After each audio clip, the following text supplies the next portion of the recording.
What's up, and welcome to episode 1 of Storming the Nexus podcast. I'm Jeremy Queck, aka Squishei, and this week we learn a ton of information about Heroes of the Storm from Blizzcon, which includes no last hitting, gold, or an item shop, 4 maps, and more objective gameplay than other typical MOBAs, and more.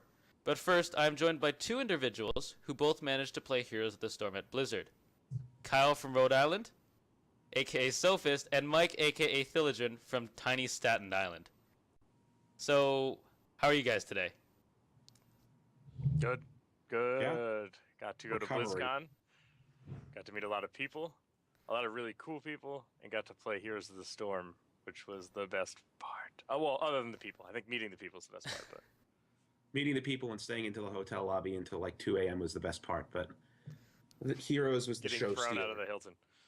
How many thrown out of the Hilton, but so how many games did you guys play at BlizzCon? of Heroes? Of Heroes. 3. I wanted to play a lot more, but when I went, the line wrapped around the whole area like twice, and I was like, fuck that. All right. I got to play once. Every other time I went, like you said, it was just packed. I talked to a lot of people that had press access though, and they got to see and play the game many times. And I got to watch the live matches, which was pretty awesome. Oh, those were super exciting. All right, so there's a lot of information that we need to cover, so let's get into it. First off, Blizzard dropped the bomb that they are not going to have gold, items, a shop, or last hitting in this game. So, last hitting is typically a staple of MOBAs. Do you think this is going to really impact the game as to how it's actually going to play out, Sophist? I think it's going to play out differently. I think the people that enjoy the last hitting might look at this and say, "Oh, that's just a dumbed down version." I don't. I think it's not where they want their focus, and that's intentional. People already look at League of Legends as a dumbed down version of last hitting because Dota you get to deny people. League of Legends, you don't worry about that. You just worry about your own people. And this one, they said, don't worry about it at all. Last hitting's not a thing. We want you to focus on other parts of this game completely. As far as item shops and stuff go, I think we talked last week about it being, a streamlined version of item shopping. Yep. And they just said, nope, we're going to give you these stats and these abilities in a completely different way that allows you to stay in the fight and shorten these games to a time limit that we think is ideal. Right. But there's still a recall, and you're still able to go back and heal up, but you're just not able to shop. Mm-hmm. So, Thil, you don't get gold, you don't get items. How do you take an advantage over the other team? Whereas in stuff like League, Dota, you'd get an item advantage or a gold advantage, which you would convert into an item advantage. In this one, you just get an experience advantage because the experience is shared across all 5 players in the team. So, and I'm not sure if that's global, if minions kill minions, if the experience is applied to your team as well, or if it's within range of a certain hero, but that's your advantage right there. So, being near minions when they kill and helping push the lane and, last hitting, which really doesn't give you anything. Maybe it gives you bonus experience down the road. Who knows what they'll do with that. But that's your advantage, a level advantage. And just gives you that little wee bit of extra power over the enemy team. Okay, now you said the XP is shared through the team. So your team is always going to be the exact same level versus the other team who is always going to be all the same level, but maybe you may have an advantage, a level advantage or a level disadvantage. Do you think this is good?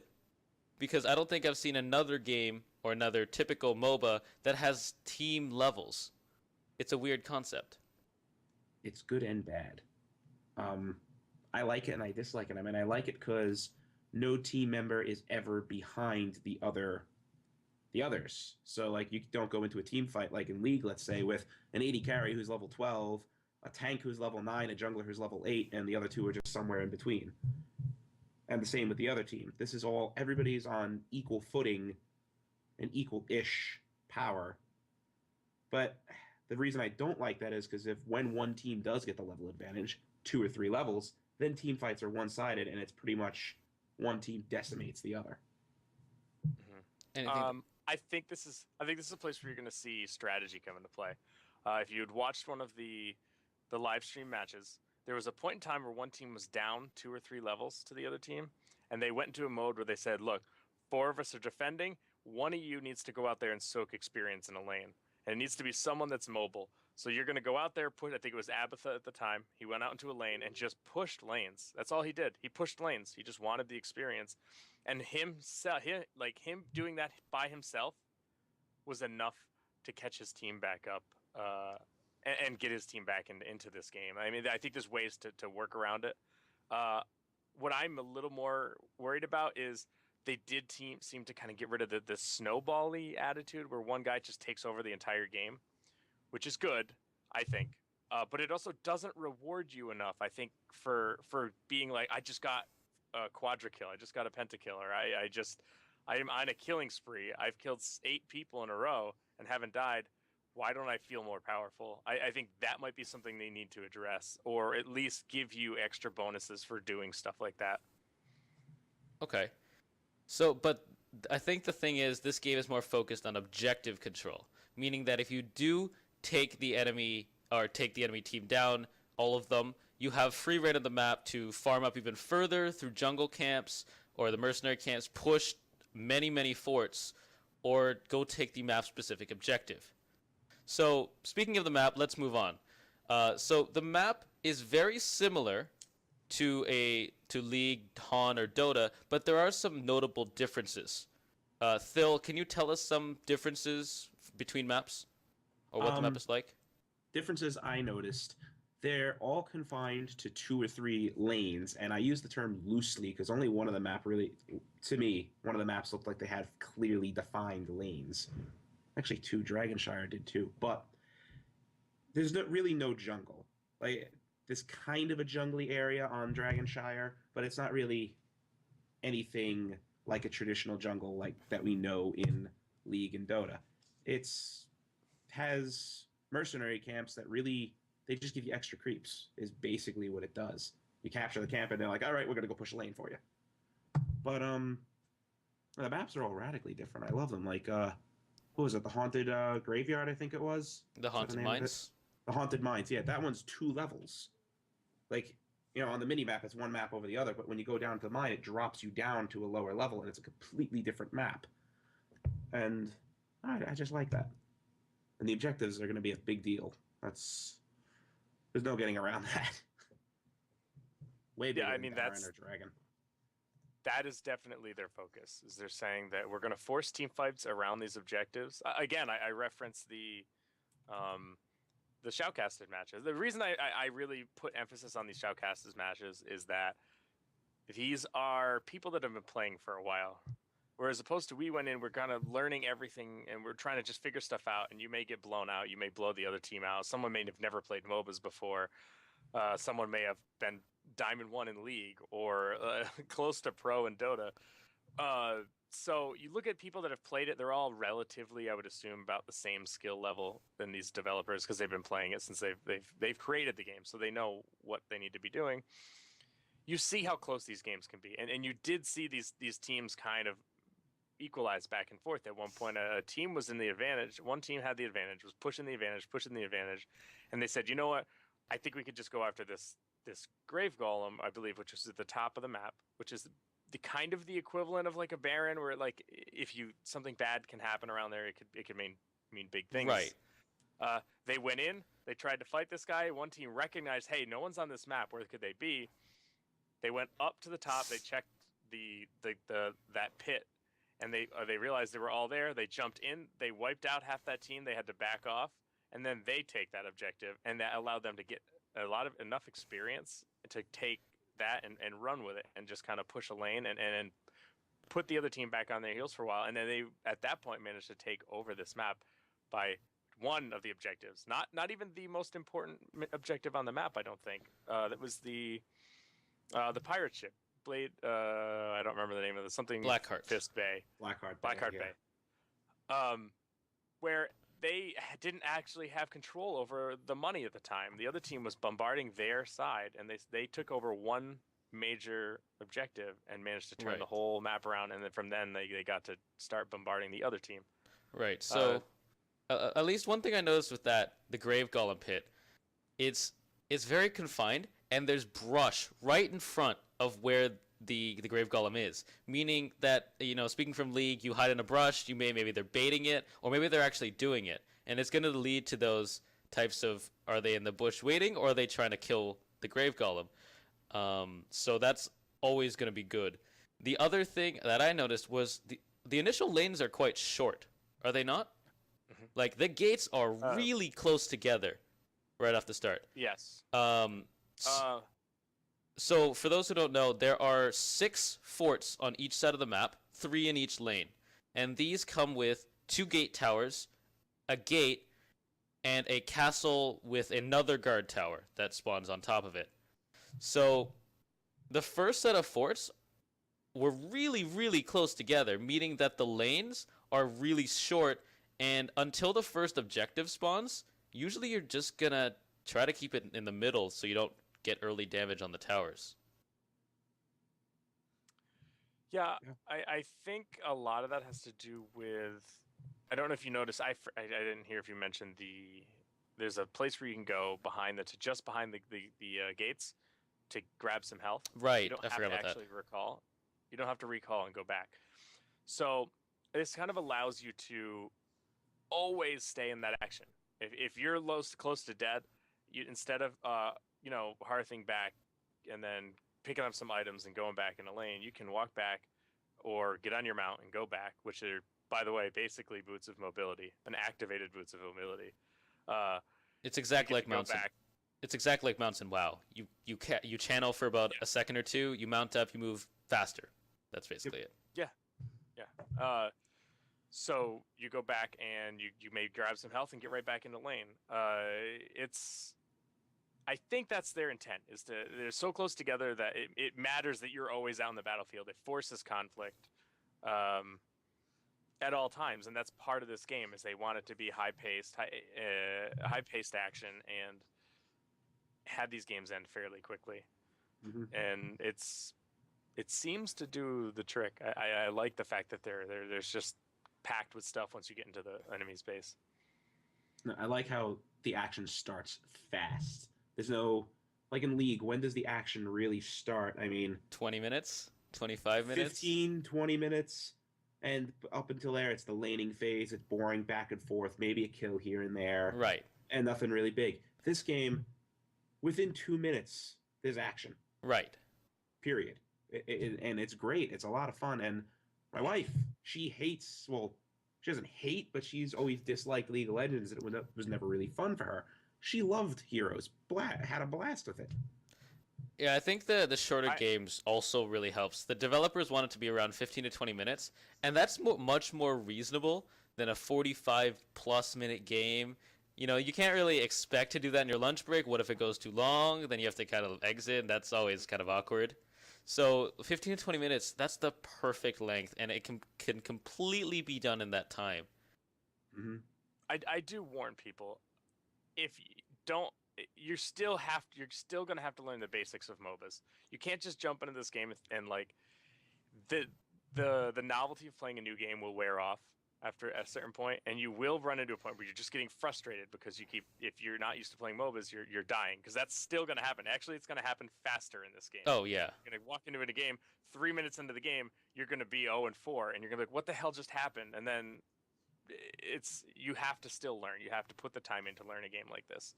It's really not as simple as people are thinking it could be. It's still a fairly skill-based game.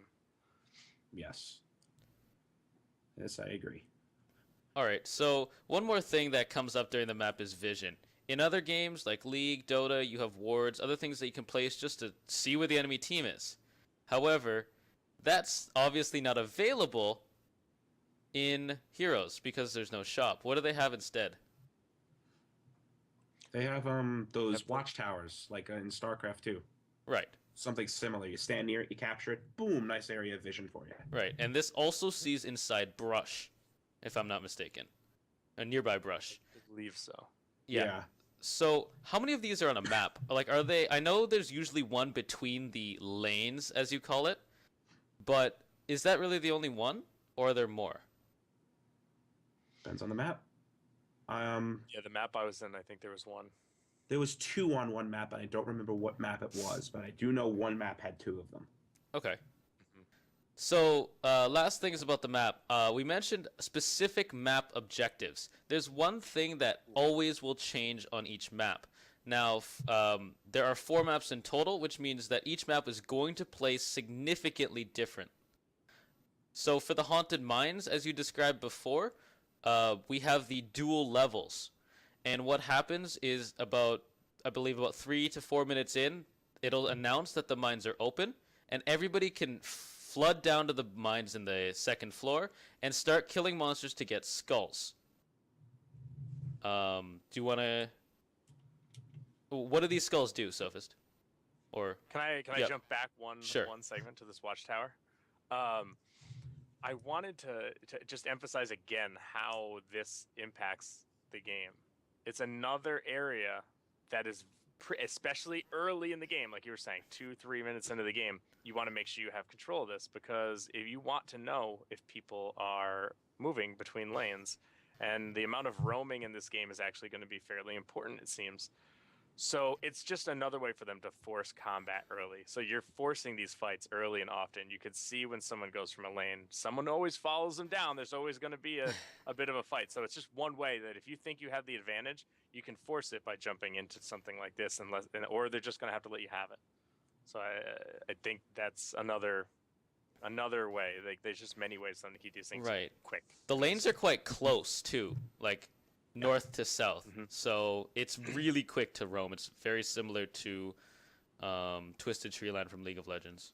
But Yes. Yeah. so back to Haunted Mines. You collect these skulls down on the second level, and eventually, once all 100 skulls are collected combined from both teams, a grave golem will be summoned in the top lane for red team, and in the bottom lane for I just forgot my colors for the other team. Red and blue. So it'll take about 10-15 seconds for them to summon, and depending on how many skulls you have, the health and damage of the grave golem will be proportional to that. So that's super exciting, meaning that you need to go down in the mines and at very minimum try to match your opponent by getting 50 skulls. Yeah. Mhm. I mean, this objective seems really cool. What do you think? I love it. It's awesome. It's awesome. Yeah, Phil, go ahead. It gives you a completely different dynamic, because here's your laning phase. You're laning back and forth, trading some damage, poking, whatever, killing some minions. Then all of a sudden, the mines have opened. You got a channel, I think it's 1 or 2 seconds, and then you pop down to the lower level. Right. And the one door here, one door here. And then you go about and you got to kill basically jungle minions is the only thing I can equate it to. I mean, skulls. I don't think they even attack back, do they? If They do. They're just... They do. They're... Okay, they don't Not attack for very much. dangerous. Pretty easy. No. Except for one, they're fairly. Oh, right. Except But, for the big boss down there. I missed it because I was playing Abathur and supporting a lot on that map. The big boss, once you kill the big boss, doesn't that automatically summon the golem as well? No, I think no. You have to. Okay. What's Does all not. 100? I wanted to make sure of that, because when I played it, I saw that big thing die and then the golem spawned instantly, and I thought it was linked to that. Okay. So I just wanted to clarify that. But yeah, I love the objective. It was great because all of a sudden, they spawn and the announcer guy taunts you with like, "Oh, that golem is completely, it's like that is one meager golem compared to your opponents." It's like And that. it actually adds more layers to a game like this. Whereas we saw again, I'll reference that that developer match. At the end of that game, that the blue team, I believe they were pushing bottom lane with their golem, and they said, you know what? We know they have to go down there. They need to go help with their golem. We think we can take these towers down in the time that they are down there collecting this stuff. So they took a risk and they went down there. They let them get a 100 skull golem, Which so was that they massive, by the way. pushed. It was Which was massive. huge. They actually talked after, and they were like, "I don't know if we could have done anything about that golem. If we hadn't succeeded on this push, I think they would have won. Like, it's just huge. Like the amount of power behind that thing Right. is ridiculous. Oh, So they let it go. They said, you know what, you guys go get that. We're gonna push this stuff down, and they went and grabbed a couple jungle camps, and they pushed with the jungle camps. And coincidentally, actually, if you get a 100 skull golem, it still spawns a 0 skull golem for your other team. They were actually able to use that to help push in Right. that game. It pretty much died within a couple shots of the final tower, but Yeah. it was enough for them to complete that Yep. push. Now, another thing, I mean, the golem spawns where it previously died, and will keep going down that same path. Meaning, if you let your the enemy's golem reach your second fort, it's gonna spawn at that same fort next time it's summoned. So you always have this trade-off. Do we want to push with our golem to make an extended push on their base, but let their golem go further in ours? It really will depend on who has more skulls. If it's even, it's probably the golems are probably going to go about even regarding defending and attacking. But if it's imbalanced, maybe you can push with 4 people and only need one person to defend yours. Yeah. I agree. It definitely adds a whole. It'd be interesting to see how people adapt to something like that. How what strategies they employ, and if they change at times, or if they just say, you know, if you have the bigger golem, you push that bigger golem. That's how you do it.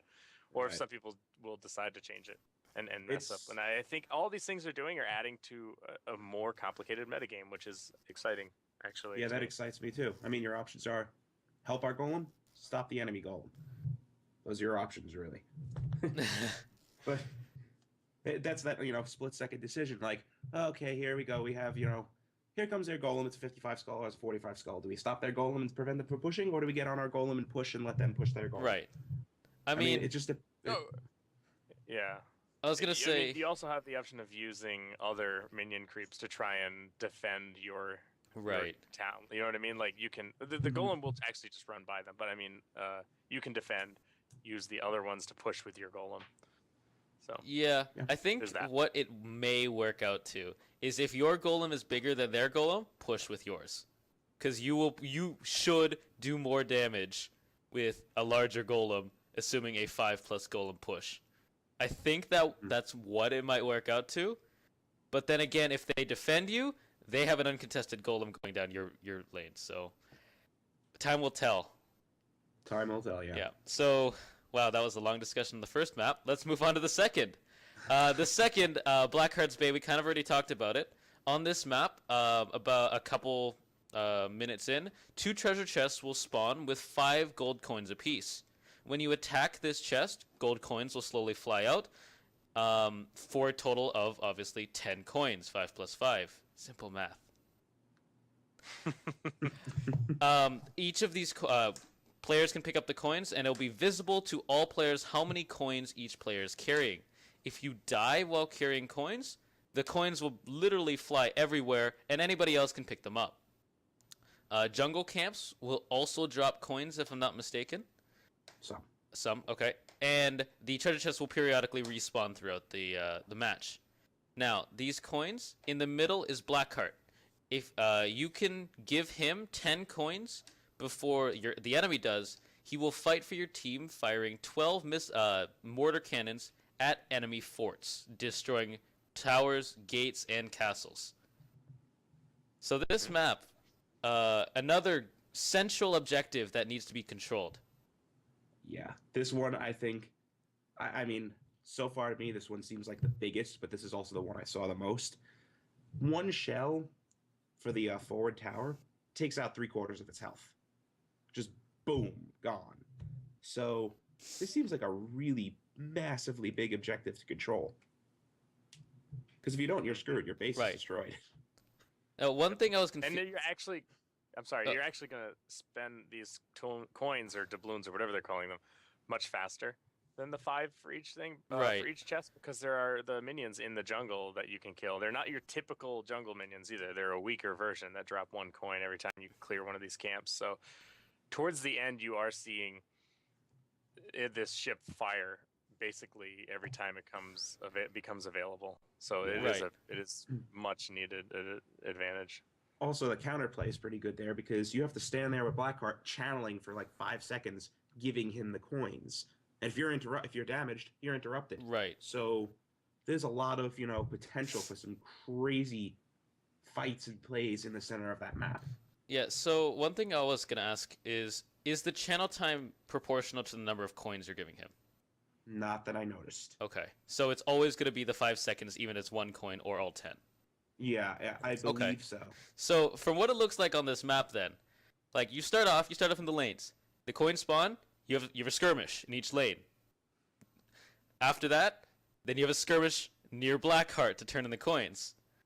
So it's just, and then the chest spawn again, you have a skirmish there. I mean, it just really promotes the fight everywhere, fight often, quick gameplay. And this map seems like it might be the fastest out of all the maps because Blackheart will constantly destroy bases. Like, he will kill them faster than anything else, I'm pretty sure. By far. And it's completely, like, you can't stop it other than preventing the coins. Yep. No, once he's shooting, that's it. Also, there's a grave golem at the top of the map, so just another giant objective that he can push a lane extremely quickly. Right. This one does not gain power though. It's just a it's standard grave golem. No.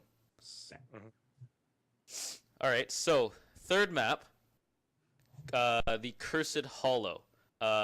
This one, periodically throughout the match, tribute totems will spawn just I'm pretty sure it's randomly, which we'll get to. But when you capture 3 tribute totems for your team before the enemy team does, the Raven Lord will curse the enemy team, weakening the opponent's minions and disabling all towers for a short period. So what do you think of this one compared to the others? Well, I didn't get to play that map personally, so I can't give you a real thing just based on what that is. It seems like all the others, it's a help you push thing. I mean, no towers firing means that basic minions are going to break down the gate eventually.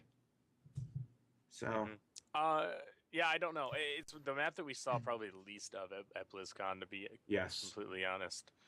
I can tell you the visuals look really cool. I can tell you that it did look like the curse does a significant amount as far as reducing minions' power, and obviously preventing towers from firing is pretty massive advantage.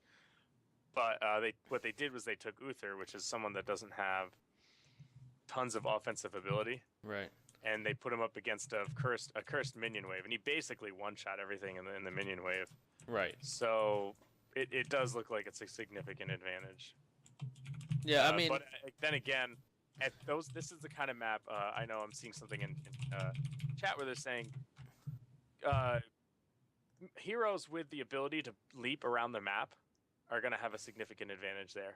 Champions like ETC, Elite Torrent Chieftain, or Abathur. Someone that can say, I see a tribute, I'm jumping there now. I'm going to grab it if I can. Right. You have to channel uninterrupted for a couple seconds to actually capture it. And I'm not sure how I feel about the random spawn of them. Like, it just seems interesting. It adds odd. to chaos. Right. But, I mean, what we saw at I think it was the deep dive panel, tributes can just spawn within enemy or friendly territory, meaning an easy or difficult capture for your team. And I don't know how... I really don't feel too great about that. Maybe they spawn randomly, but they have to spawn on the center line.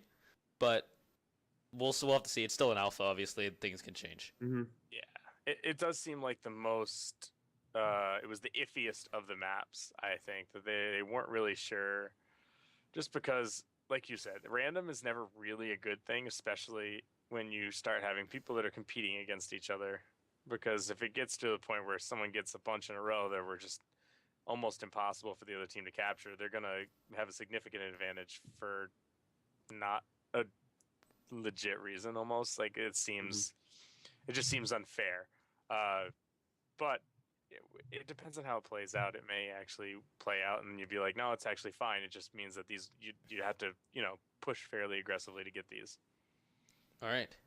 And the final map, Dragonshire. I know they'll kind of like this one because he got to turn into a dragon. But Yeah.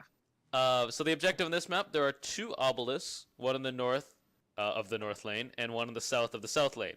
And when your team manages to capture both of these, the Dragonshire will open for your team in the center, allowing one of your team members to enter and become a dragon, who you get to control and gain new abilities.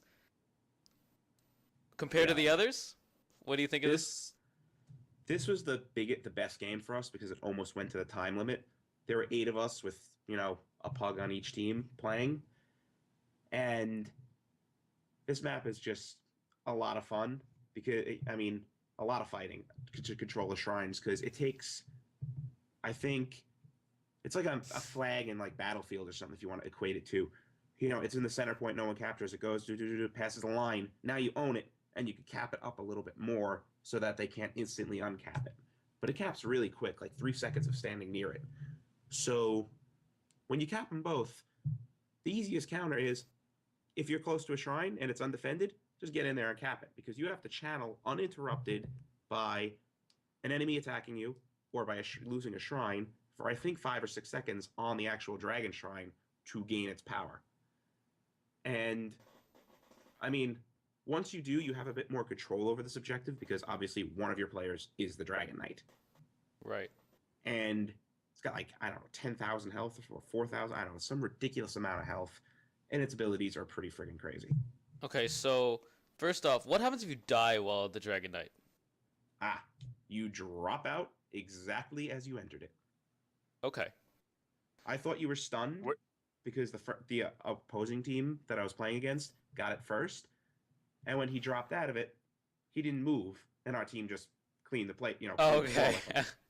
So I didn't know what happened there. Then when I was I died as the Dragon Knight, and I controlled my hero when I ran away. I'm like, oh, okay, so that's what happens. Okay, and 2, if the enemy doesn't capture an obelisk, can you just get your entire team as dragons? No. So it's one per team. Is there a cooldown? Like, say you immediately die as the dragon. Can I immediately go back to the shrine, assuming we control both obelisks and control it? No, once someone becomes the dragon, the statue vanishes, the shrine. Okay. And the obelisks power down. And then it's like a reset period. Okay, cool. And so what abilities do you actually get as the dragon? Oh, they're fun. First, you get a cone of fire. You breathe fire in a cone in front of you. And it does a lot of damage. I think it was like 700 or 900 damage over the time. The second one is a buff. I forgot if it buffed attack damage or attack speed, but it's a pretty decent AoE, and it buffs all your allied champions. And minions, too, I think. The third is a charge. Very long range, your longest range ability. You target an enemy champion, and you stand there for 2 seconds, charge up, ram the guy, do a ton of damage, and he goes flying. He goes flying so far and so fast, he disappears off your screen. You think he's just vaporized. It's the punt. That's it's football for the dragons, I guess. Yeah. Just get a field goal or something. Ask Candy Hills in our chat. He was the target of one of them. I know that. So, could you kick someone like all the way to your fountain? If they're attacking like your second fort, you'd get them pretty close to the fountain. I don't think you'd get them in the fountain, but you'd get them pretty close. We have to try and break the game somehow. It's a beautiful punt. Oh, okay. So, anything else you want to describe about this map? It's a lot of fun. I think you've said and that. There's jungle, the normal jungle camps. I think there's 3 on each side. There's one south of the South Shrine. You got to go around to get to it, and that's got a couple of siege guys that can outrange towers and stuff.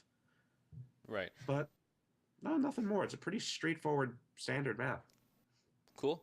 So speaking of the jungle, we should probably touch a little bit on that. You said earlier there's not really a jungle. It's mostly mercenary camps. And these mercenary camps, when defeated, will give you team XP.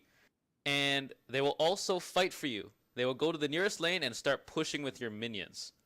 Now, the levels of the camps are posted. Do these ever increase or decrease? I don't know, actually. I didn't notice that either. They would say I don't level think 11. so. Right, because I saw set levels. I saw level 11 for a camp, level 17, level 13, 15, and then the Grave Golem was 20. And that says Yeah, I solo. don't think So Right. That's their recommended level you should solo that camp. at. Right. Meaning But- if you wanted to take it earlier, you just bring a couple people and you can take some powerful minions that the enemy has to deal with Yes. a team. By the way, their soloing level recommendation doesn't necessarily mean if your character's level 11 that you can do it. Yeah, don't do No. that as Abathur. It doesn't work. No. I went in there with Raynor and was like, I got these guys. And that didn't happen. I built him glass cannon, and he was not able to take out one of those submersionary cannons. They will kick your ass. Some of them I So- noticed, like there was a pair I took on by myself, and they threw rocks at you, and you could just step out of the way, and the rocks would land and do no damage. So there is that gimmick to some of them. All right, so that I believe those are the sea giants. I think. Siege minion. Siege. I just called them siege minions, but I Okay. think they're siege giants. Yeah, and those guys Yeah. they actually outrange towers, meaning they can Oh, kill and they if they go uncontested, they'll take no damage whatsoever and just keep pushing. Hmm. So those And they guys are- are super powerful. They need to have resistance. I mean, the minions I think will eventually stop them. The generic minions, if you don't go down to that lane, Eventually. they won't, push all the way. They won't push all the way to your fort, but when you see those things coming, you need to send someone down there, or you're in trouble. Unless you're actually about to win the game. So Yeah, then you're fine. I mean, the other camp that I saw were just 3 generic minions and then like a caster, I think. Do any of you remember that? there were some knights. There were some. That- I knights. think don't that's know if you it. saw the knights. Yeah, I think there's 4 knights, and they're the same thing. They're just they're not siege minions, so they will run right up to the gates. But they are a far more powerful melee version of your generic Right. minions that come in the lane. And I believe they still benefit from the abilities that like the healing minions in your lanes give out. So they are still very much worth it. They're a very powerful minion. Right. And then obviously we talked about the Grave Golem earlier. Are there any other camps that you guys remember? There was one on the Dragonshire, I think it was. Yeah, because I was playing Falstad on that map. I think it was like a level 17 or level 19 solo, and I'm level 18 at the point. I'm like, oh, I can handle this. Yeah, I was level 17 solo. I go in there. There was like a party of 4, like a WoW party. There was a tanky looking guy, 2 damage dealers, and a healer. And I'm like, oh, I could take these guys. I attack. I'm like, yeah, I'm killing one. Oh my god, my health is just going. And I'm like, fly away. Because Falstad can fly. Wow. All right. Sure. So that one seems powerful if you manage to get it. And these jungle camps really add depth to the game, I think. I mean, we talked about the objectives earlier. If you know the mines are going to be opening soon, if you know that the treasure chests are going to be spawning soon, or anything really, maybe grab 2 of your friends, go kill a high-level jungle camp. Get that out on the field so that when the objective actually spawns, those creeps are knocking at the front door of the enemy base. They either have to deal with it or lose something. Yeah. And if you time that right, because they're so tough at those early levels, they have to send multiple people to go deal with them. Yeah. A lot of it is a lot of what we saw in some of the matches were people leaving lane, immediately the other people following them into the jungle, just so that you weren't allowed to. They're forcing fights in the jungle. It's almost like you're in the lane, you're kind of like killing each other's minions and just kind of grab a little bit of experience. You may do a little bit of engaging in the lane, but the second someone leaves to go find a jungle camp, like it's like this alarm, like someone's not in lane. Where'd they go? Like they're going to do something important. We got to go stop that. All right. So that pretty much covers the map. That was a very, very long discussion on it. That's great. So the last thing that we should probably talk about is the characters. So there's no items, but there is a way to customize your character through talents. So Sophist, do you want to tell us about that? Yeah. Basically, since there are no items, you're out in the field, you're killing, you get a level up. At certain levels, you're able to choose talents that will augment how your character plays. typically this comes in the form of an ability power cooldown reduction type talent, an auto attack damage type talent, and then I believe like a utility talent, which is depending on the character, it's like a health benefit or something of that nature. Or maybe I've gotten some where it was like, oh, now you can, if you want to take this talent, it now allows your passive to be activated and you regenerate health or something to that effect. So it basically allows you to, they act as the items that you're traditionally used to seeing in MOBAs. So you get to choose on the fly, and you can still build kind of trolly builds if you want. So they didn't take away the fact that if you really wanted to build someone like Raynor, like straight ability power, sure. If you really want to build Raynor with a shitload of health, go ahead. Do you want to build tank Raynor? That's cool by me.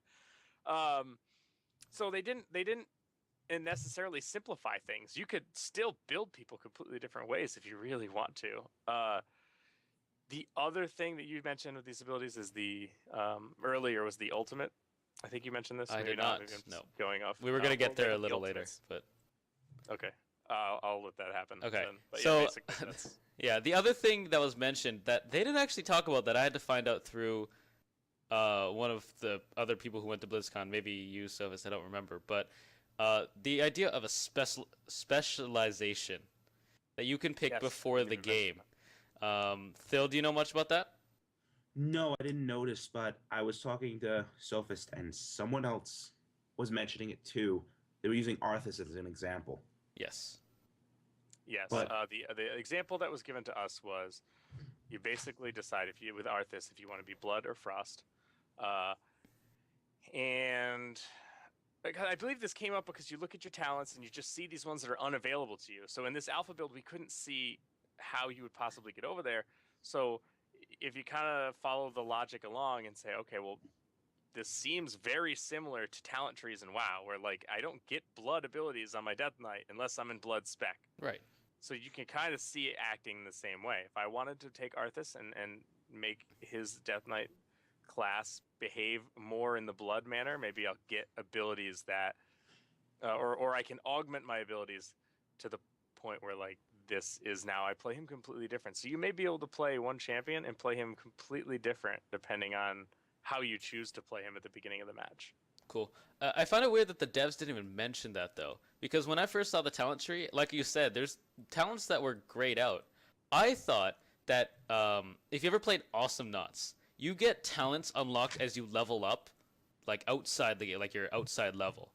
I thought that might have been it, but this makes a lot more sense. Mm-hmm. Yeah, Now, it still I just could wanna- be. They didn't touch on this. Right. They basically, this is something that we saw in the alpha, and we're kind of at this point just leaping to some sort Right. of a conclusion. But to us, this is kind of what it makes sense. One of the devs were doing signings all day, like rotating out, and we went and got signed. One of us said that one of the devs asked, "Oh, what talents? Which talent tree did you pick at the beginning for whatever hero he played?" And he's like, "I have no idea what the hell you're talking about," and it was left at that. So one of the devs almost slipped up there, I think. But that Interesting. Could actually. leads more to to that theory. Well, is it A, that they wanted to, like, they didn't notice that it was still in the game for the BlizzCon playing, or B, was it accidentally left in the game when they took it out? Yeah. I'm not sure. It We could don't be know. anything like that. No, we don't know. So we'll have to obviously find out more as that goes on. So ultimates, your R ability in typical MOBAs. You actually start off with your Q, W, and E abilities, so 3 abilities, plus your passive, all available at level 1, if I'm not mistaken. And you will get your ultimate at level 10, and the difference for this game is you get the amazing choice of 2 ultimates, and you get to choose the one that is better for your, basically, your match. Do you want to push? Do you want to fight? What's going on? So I know you guys played a couple champions. Do you want to maybe detail a couple? Sure. I played Tyrael, Abathur, and then Falstad. Abathur didn't have a choice. He had one ult, and that was clone a friendly hero for 60 seconds. And when I say I clone, believe they. huh? I'm sorry. I believe they addressed why there's only one at some point. There will be two in case. They're you make- were wondering. yeah. But you clone the enemy here, a friendly hero, in all ways, stats, health, abilities, and it starts off with all of its abilities and like an 8 or 10 second cooldown on its ultimate. So if say your Raynor is your best player right now, or I can't even see most advanced at this point because you're all the same level, but say Raynor's ult is the most devastating thing you have on your team. You now clone him, and you have two Hyperions because Raynor's ult Right. is he summons a battle cruiser that starts firing under it. Now you summon two of them in the same path, in crossing paths, in different directions. Summon them however you like. Have 2 airstrikes just to, cut people off. Yeah. Mm-hmm. And then Tyraels were charge an enemy and stun them and do damage from a decent range. Or, if I read it correctly, a global Kale ult. Like, all of your friendly heroes become invulnerable for a couple seconds. And then So said, obviously these really, really are choice dependent. I mean, there's Yes. probably not going to be a right answer. And I think that's what they want. I mean, do you want to push towers all game? Do you want to be in the top lane while your entire team is bottom lane, holding off the enemy? Do you want to be going for these objectives? Do you want to be constantly skirmishing, constantly assassinating? And I think that's really, really awesome. yeah. What I like about what they're doing here is it allows you to play characters that you really like, and they don't force you into a specific role. Like, if you wanted to play Lucian, but you wanted a ultimate that wasn't like tickle me lasers. You wanted something that actually stunned people in place. You could still play Lucian because you like his playstyle, but you want to switch that ult to something else. That's a thing that can happen. The perfect example right now, I think, is Raynor. His ultimates can either be the Hyperion Battlecruiser, which it spawns in a place and follows a path slowly and does massive AoE damage to everything that it goes over. Can you choose that direction? I assume you can. Yes. Okay. Based on where you're at, you don't get to. You have to actually move your character to change the It's a direction. skill Yes. shot based on your. Okay. It's just like a skill shot. You aim it and Yep. it goes out from you. Cool. So there's that, or he has the one where he can summon banshees, and they're a little bit better at like you said, assassinating. So like someone comes at you, you plays these things, and they can actually see into bushes and stuff. So people can't really run away. They can just they have to just deal with you or die. Right. So that's more of the one-on-one if you want him to be more of an assassin. However, if you watch the dev games again, they actually explained why they picked one of their compositions is that ETC, the Elite Tauren Chieftain, is able to stage dive into a place and stun everyone there. So with it for like 4 or 5 seconds, right?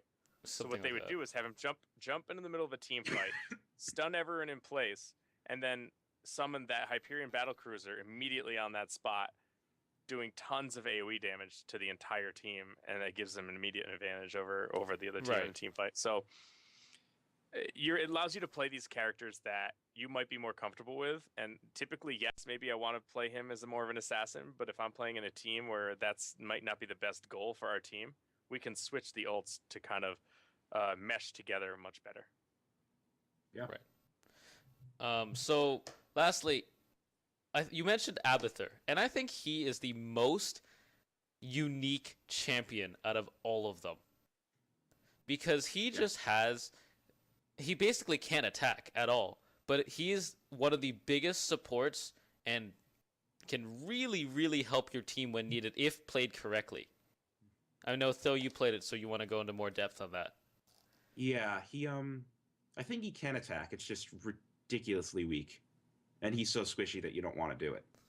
So, you never have to leave base if you don't want to, but it's more effective to leave base. I mean, his passive, he drops out little broodlings that go to a lane and push, and some of his talents upgrade them.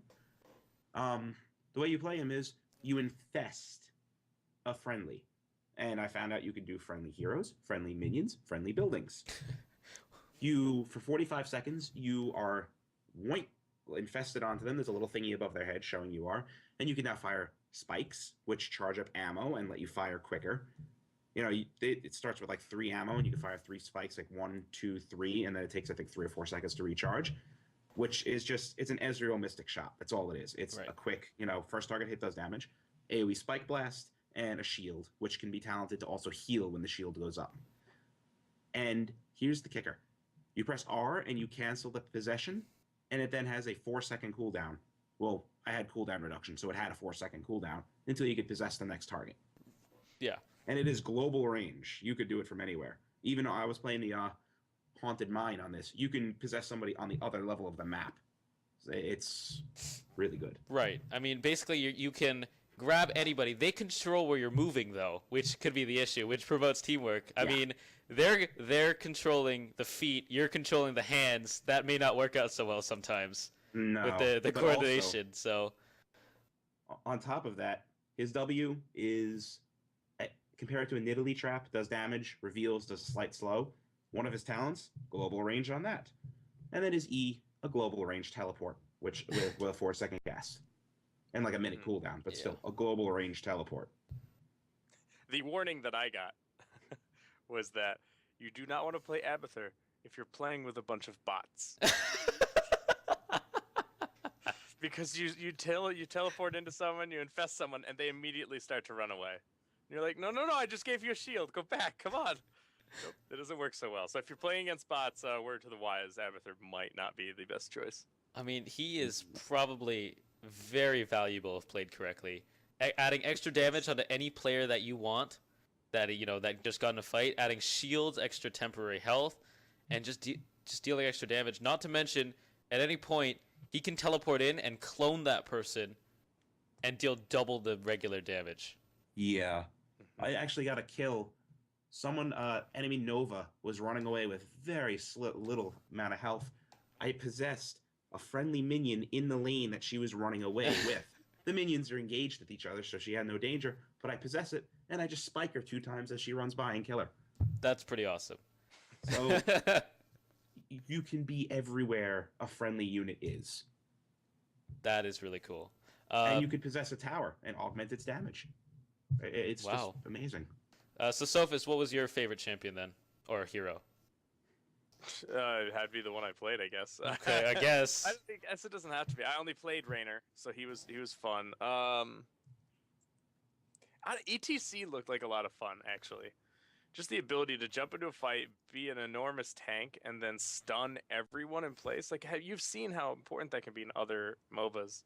Right. The ability to just, if you were a Mumu and you were able to teleport anywhere on the map and hit your ultimate immediately, like, that's insane. You can be like, he's in the bottom lane, it's no big deal. And then you're like, nope, team fight, here I come.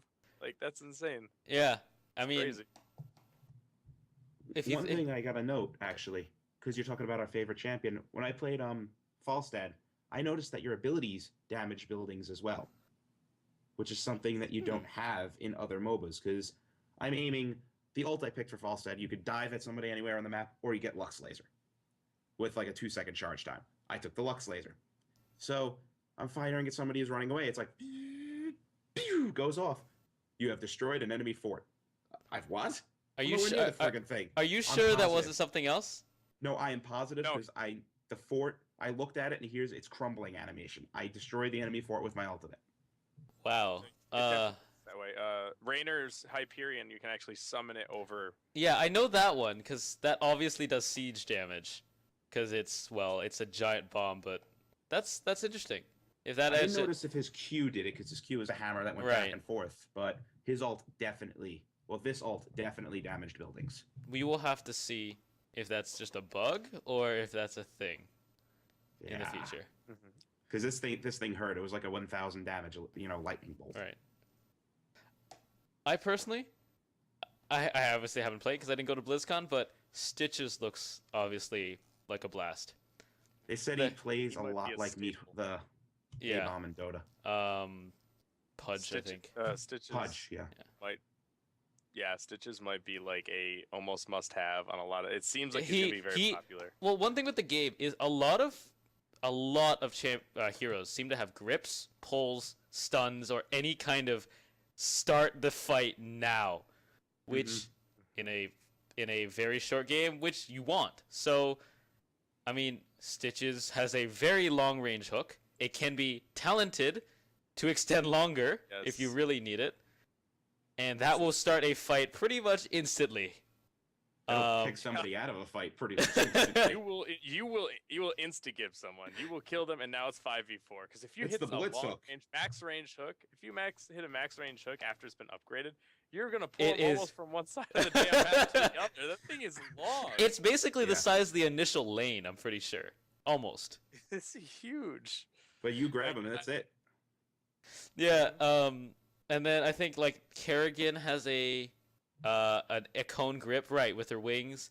Mhm. I think Diablo has one, if I'm not mistaken. He's got a charge. He's got a charge. Someone else has an AoE grip. Maybe it's Illidan. The Witch Doctor, I think, has one. Okay, but there seem to be a lot of those, a lot of pulls. Yeah, there's some roots, like long range roots, which are, I mean, that's There's- snares. I mean, I know Tyrael can teleport to his sword after he throws it, which, by the way, on Blackheart Bay, you can bypass, and from coming out of your base, you could bypass right to the middle without having to go into the lane with that thing.